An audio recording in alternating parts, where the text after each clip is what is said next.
Una po sa lahat, ang Seagull Kayod Marino po ay labis pong nakikiramay sa pagpanaw po ng ating kagalang-galang po na Secretary of Migrant Worker of the Philippines po na si Susan Ople po. Isa pong nakakabigla at nakakalungkot pong balita para sa ating pong mga OFW. Inuulit ko po, labis po akong nakikiramay sa pamilya po ng mga Ople.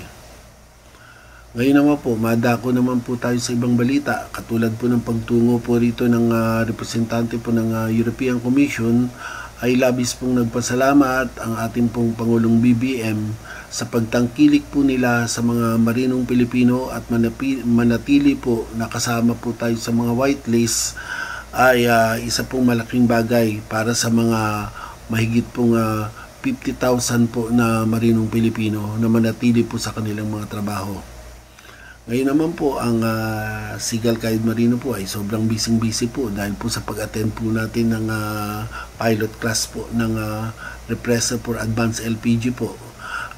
Ako po ay isa po sa mga naging representante po para mapasama po sa pilot class po na yun para mapag-aralan po ang maging suggestion namin at mga comments sa bagong kurso po na Repressors Advanced LPG course in the future po.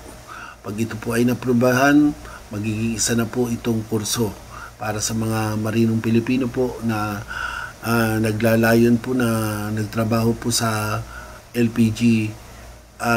At ito po ay isang malaking bagay po na sila po ay makakuha na po ng repressor imbis po na full course po.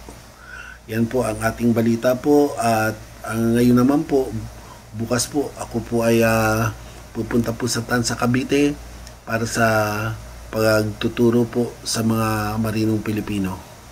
So hanggang dito na lamang po at maraming salamat po sa pagtangkilik nyo po sa Seagull Kayod Marino po. Maraming salamat po sa mga vloggers, sa mga vloggers, mga subscribers, lahat po. At shout out nga po pala kay happy birthday po kay RJ Clerigo ng PMMS po. Maligayang pagbati sa iyong kaarawan.